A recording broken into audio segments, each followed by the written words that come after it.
সোহাগপুর গ্রামের মোড়ল ছিল খুব ধনী ও সহজ সরল মানুষ। মোড়লের একমাত্র মেয়ে গঙ্গা ছিল খুব সুন্দর ও অহংকারী। বাবার সম্পত্তির বড়ায়ে তার পা যেন মাটিতেই পড়তো না। তাই মোড়ল তার এমন মেয়েকে বিয়ে দেওয়া নিয়ে অনেক চিন্তা করত। এই যে ঘটক মশাই, আপনাকে কতবার বলতে হবে যে আমার জন্য কোনো পাত্রের খোঁজ নিয়ে বাড়িতে আসবেন না? আপনি যেমন তেমন পাত্রের খোঁজ নিয়ে বাড়িতে চলে আসেন, আর অমনি আমার বাবাও সবাইকে তার মেয়ে জামাই হিসেবে পছন্দ করে বসে। কি বলছো কি তুমি গঙ্গা মা? যে সে পাত্র আমি তোমার জন্য আনতে পারি নাকি? একেবারে শহরের নাম করা বড় বড় পদে চাকরিজীবীদের খোঁজ দিয়ে এসেছি। এবার তোমার এদের মধ্যে কাউকে পছন্দ হবেই হবে। ঘাট হবে। রাখুন তো আপনারা সব চাকরিজীবীদের কথা। চাকরি মানেই হলো পরে চাকরগিরি করা, আর আমার জন্য আপনি এক একটা চাকর ধরে এনেছেন। না না না, এটা আমি মানবো না। আমার বর হবে সবার মালিক, সে সবার উপরে তার হুকুম তালিম করবে, আর আমিও মহারানীর মতো হুকুম তালিম করব। গঙ্গা মা, তুমি তো অনেক কথাই বললে, এবার তুমি ঘরে যাও মা। আমি একটু আলাদা করে কথা বলতে চাই ওনার সাথে। হ্যাঁ বাবা হ্যাঁ, এবার তুমি ঘটক মশাইয়ের সাথে কথা বল আর ওনাকে সবকিছু বুঝিয়ে দাও। তুমি তো জানো তোমার মেয়ের পছন্দ অপছন্দের ব্যাপারে, তাই না? এ কথা বলে গঙ্গা সেখান থেকে চলে যায়। শুনুন ঘটক মশাই, আমার মেয়ে গঙ্গা যাই বলুক না কেন, আমি যেমন বলছি তেমন পাত্রে খোঁজই করুন। আমি চাই আমার জামাই যে কাজ করুক না কেন সে যেন সৎ হয় এবং ভালো মনের মানুষ হয়। এতে যদি সে মানুষ হিসেবে গরিব হয় তাতে আমার কোনো আপত্তি নেই। আমার কি কোনো কিছুতে কম আছে নাকি? গঙ্গা একমাত্র মেয়ে আমার, তার জামাই তো এসব কিছুর মালিক হবে। আপনি একটা ভালো মনের ছেলেকে খুঁজে আনুন যে কিনা আমার মেয়েকে খুব ভালোবাসবে। কিন্তু গঙ্গা মা যে বললো। ও ছেলে মানুষ, ও অমন অনেক কথাই বলবে, বিয়ের পর সব ঠিক হয়ে যাবে। ঠিক আছে, তবে আমি এখন আসি।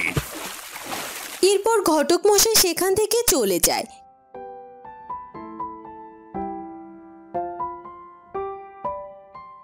এদিকে সে গায়েরই একটি ছেলে পলাশ, তার বাবা মা কেউ নেই। সে প্রতিদিন গায়ে খেটে কাঠ কেটে পয়সা উপার্জন করত আর নিজের পেট কোনো মতো চালাতো। অবশিষ্ট যেটা থাকতো সেটা দিয়ে গরিব দুঃখীদের সাহায্য করত। আজ কাঠ বেচে আমি এতগুলো পয়সা পেয়েছি, কিন্তু এত পয়সা দিয়ে আমি কি করব? 3 বেলা খাওয়ার পরও অনেক পয়সা বেঁচে থাকবে। বাপ মা মরার পর তো 3 কুলে কেউ নেই আমার মতো এমন এতিম হও না, অনেক বাচ্চারাই তো আছে এই গায়ে।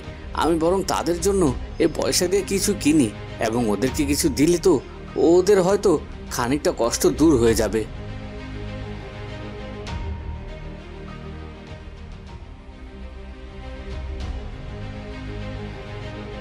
একদিন পলাশ বাজারে একটি দোকানে যায় আর সেখানে মোড়ল মশাই উপস্থিত ছিল।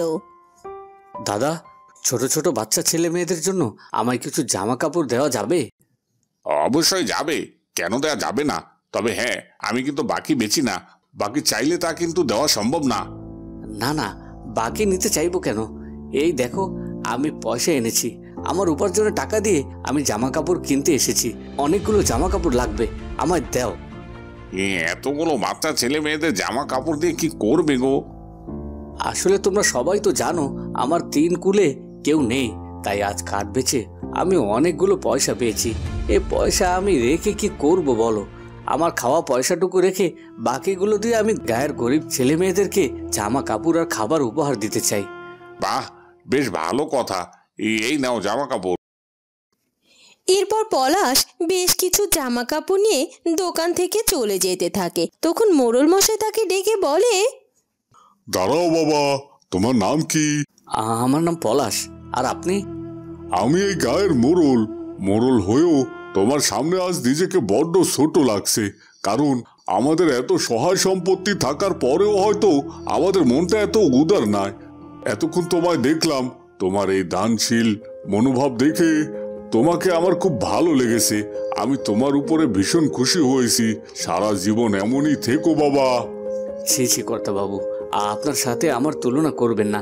কোথায় আপনি আর কোথায় সামান্য আমি তো সামান্য একটু পয়সা দিয়ে গায়ের ছেলে মেয়েদেরকে খুশি করতে চেয়েছি আর কি।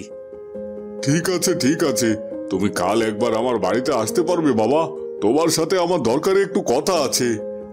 আমার সাথে আপনার দরকারি কথা? কেন যাব না কর্তাবাবু, অবশ্যই যাব।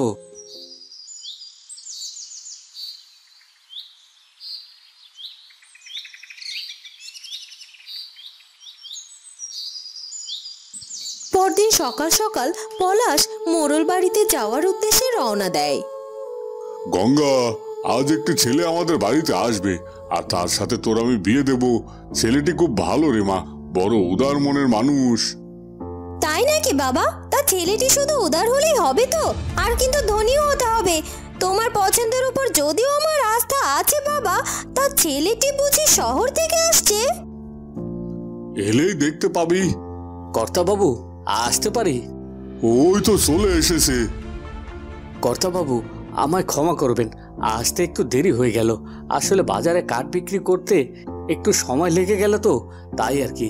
তা বলুন কর্তাবাবু, আমার সাথে কি এমন দরকারি কথা আছে আপনার? আপনার বাড়ি কোনো গাছ বা কাঠ কাটতে হবে বুঝি? না না বাবা, সেসব কিছু না। এই যে আমার মেয়ে গঙ্গা, ওর সাথে তোমার পরিচয় করিয়ে দেই আগে।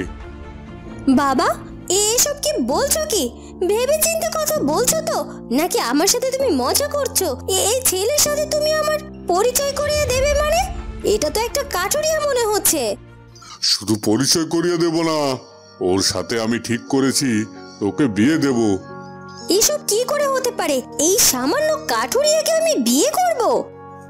ছেলেটি কাঠুরিয়া হলে কি হবে? সে তো একটা সৎ কাজ করছে, সৎ পথে উপার্জন করছে। ছেলেটির মনটা যে বড্ড উদার, তোকে অনেক সুখী করবে। আর আমিও ওর সাথেই তোকে বিয়ে দেব। কি বাবা পলাশ, তুমি আমার মেয়েকে বিয়ে করবে তো? ইয়ে মানে, আপনার কথার আদেশ আমি কি করে ফেলবো বলুন?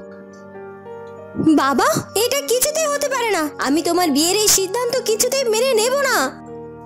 তুমি যদি আমার কথা মেনে না নাও, তবে আমি তোমাকে ত্যায্য কন্যা করব, আর এই বাড়ি থেকে বের করে দেব। কারণ তোমার ভালো মন্দ আমি তোমার চেয়ে বেশি ভালো বুঝি। তাই তোমার জন্য আমি যে সিদ্ধান্ত নিয়েছি সেটাই তোমাকে মানতে হবে।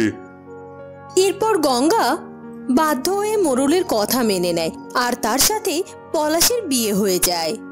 এই শোন কাঠুরিয়া, আমি শুধুমাত্র আমার বাবার কথাই বাধ্য হয়ে তোকে বিয়ে করেছি, কিন্তু তোকে আমি কোনোদিনও মন থেকে আমার স্বামী হিসেবে মেনে নিতে পারবো না। তাই তুই নিজেকে আমার কাছে স্বামী হিসেবে দাবি করবি না। এটা কি হলো? এই কাঠুরিয়া কিছু না বলে শুধুমাত্র একটু হেসে চলে গেল। কিন্তু কেন? ও কি আমায় উপহাস করলো? ওর কত বড় সাহস, ও আমাকে উপহাস করে চলে গেল।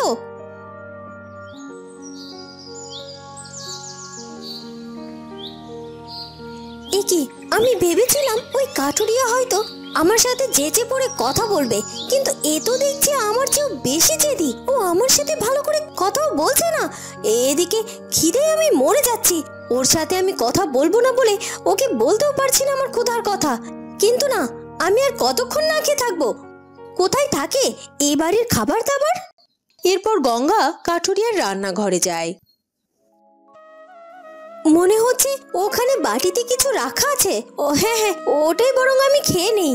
এরপর গঙ্গা যে বাটিটি আলগা করে খাবারটি খেতে যাবে, তখনই সেই বাটিটি তার হাতের উপর ঢেলে পড়ে যায়, আর তার হাত পুড়ে যায়।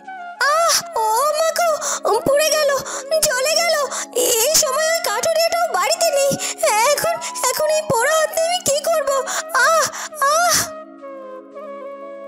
ইস, আমার এদিকে হাতটা জ্বলে পড়ে যাচ্ছে, কিন্তু কারো কি এদিকে খোঁজ নেওয়ার সময় আছে নাকি? আমি কি খেলাম না খেলাম সেসব কোনো কিছুরই কি খোঁজ কেউ রাখে? এইসব কথা শুনে কাঠুরিয়া কোনো কথা না বলেই ঘর থেকে বেরিয়ে যায়। এ কি, লোকটি বোবা নাকি? আমার কথাগুলো শুনেও কোনো কথার উত্তর দিল না। এবার তো দেখছি উনি গরিব হলেও মানুষ ভালো। উনি তো দেখছি একেবারে উল্টো। ওনার আত্মসম্মান মনে হয় অনেকটা বেশি। কাঠুরিয়া একটা বাটিতে করে ঠান্ডা জল আর একটি থালাতে খাবার নিয়ে এসে গঙ্গার সামনে রাখে। এই নিন, এই জলে আপনার পুড়ে যাওয়া হাড়টি ডুবিয়ে রাখুন, দেখবেন পোড়া জ্বালা কমে যাবে। আর এই যে আপনার খাবার, এগুলো খেয়ে নিন। আর তাছাড়া আপনার কথাতেই তো আমি আপনার সাথে কথা বলি না, কিন্তু আপনার খাবার তো আমি ঠিকই রান্না করে রান্নাঘরে তাকের উপরে রেখে যাই। আপনি খেয়ে নিলেই তো পারতেন। এ কথা বলে কাঠুরিয়া আবারও ঘর থেকে বেরিয়ে যায়। তারপর ক্ষুধার্ত গঙ্গা খাবারগুলো খেয়ে নেয়। বাহ, কাঠুরিয়াটা দেখছি বেশ ভালোই রান্না করে।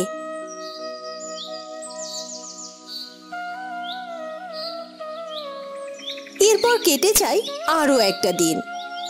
এই যে শুনছেন, বলছি আমি আমার বাবার বাড়িতে একটু যেতে চাই, আমাকে একটু সেখানে রেখে আসতে পারেন?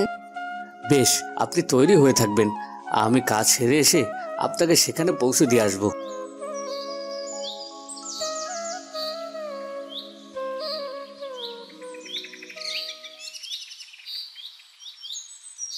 এরপর পলাশ গঙ্গাকে নিয়ে মোড়ল বাড়িতে যায়। কিরে মা, জামাই এ বাড়িতে একদিনও থাকলো না যে, চলে গেল কেন? তাকেও থাকতে বলতে পারতি তুই। আমি এসেছি এতে তুমি খুশি হওনি বাবা? আর তাছাড়া আমি এখানে বেশ কটা দিন থাকবো, সেখানে এতদিন থেকেও কি করবে? আর তাছাড়া ওর তো কাজ আছে, তাই না? বুঝেছি, তুই থাক এখানে কটা দিন।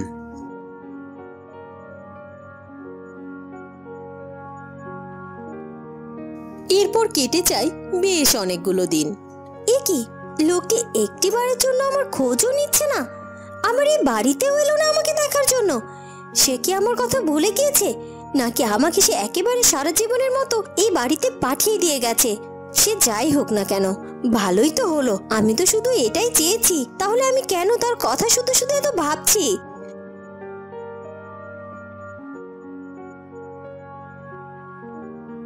পরদিন পলাশ মোড়ল বাড়িতে আসে। বাবা পলাশ, এসেছো তুমি? আমি তো ভাবছি তুমি তোমার বউ শ্বশুরকে ভুলেই গেছো। না না, তা কেন? তা বউকে নিতে এসেছো বুঝি? বাবা, এসেই যখন পড়েছো তখন কটা দিন এখানে থেকেই যাও। না না কর্তাবাবু, আজ আমি আপনার কথা রাখতে পারবো না।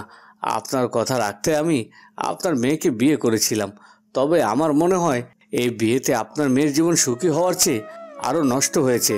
তাই আজ আমি আমার বাড়িতে থাকা তার শাড়ি কাপড় চোপড় নিয়ে এসেছি, সব কিছু ফিরিয়ে দিতে এসেছি, আর আমার জীবন থেকেও মুক্তি দিতে এসেছি। তারপর আমি চলে যাব, আমি এখানে থাকতে আসিনি। এ কি, তুমি এসেছো? এই নাও তোমার জিনিসপত্র, তোমায় ফিরিয়ে দিয়ে গেলাম, আর আমার জীবন থেকেও তোমাকে মুক্তি দিয়ে গেলাম। এখন তুমি মুক্ত, তোমাকে আর আমার সাথে আমার ভাঙা বাড়িতে ফিরে যেতে হবে না। এ কথা বলে পলাশ সেখান থেকে চলে যেতে থাকে। দাঁড়াও, কোথায় যাচ্ছ তুমি? আমাকে নিয়ে যাবে না তোমার সাথে? তুমি আমার স্বামী, তুমি যেখানে যাবে আমি তোমার সাথে সেখানেই যাব। এতদিন আমি ভুল বুঝে ভুল কাজ করেছি, তবে তোমার থেকে দূরে থেকে আমি তোমার কথা বারবার ভেবেছি, আর আমার ভুলটাও বুঝতে পেরেছি। আমাকে তোমার বাড়িতে ফিরিয়ে নিয়ে চলো, সেখানে আমি তোমার সংসারে থাকতে চাই। এসব কথা তুমি মন থেকে বলছো তো? হ্যাঁ হ্যাঁ, আমি সত্যি সবকিছু মন থেকে বলছি। আমি একেবারে নিজেকে পাল্টে নিয়েছি। আমি বুঝতে পেরেছি কোনটা ভুল আর কোনটা সঠিক। আসলে সত্যিকারের সৎ মানুষের সাথে থাকাটা অনেক ভাগ্যের ব্যাপার, আর তাই আমি তোমার সাথেই থাকতে চাই। আজ আমার মনে হচ্ছে আমি সেদিন কোনো ভুল করিনি। যা মা যা, তুই তোর সংসারটা গুছিয়ে নে, আর আমি তো আসি। এরপর গঙ্গা পলাশের সাথে তাদের বাড়িতে ফিরে যায়। বন্ধুরা, কেমন লাগলো আমাদের আজকের গল্পটি? যদি ভালো লাগে তাহলে অবশ্যই আমাদের চ্যানেলটিকে সাবস্ক্রাইব করে দিও। দেখা হবে নতুন কোনো গল্প নিয়ে। ধন্যবাদ।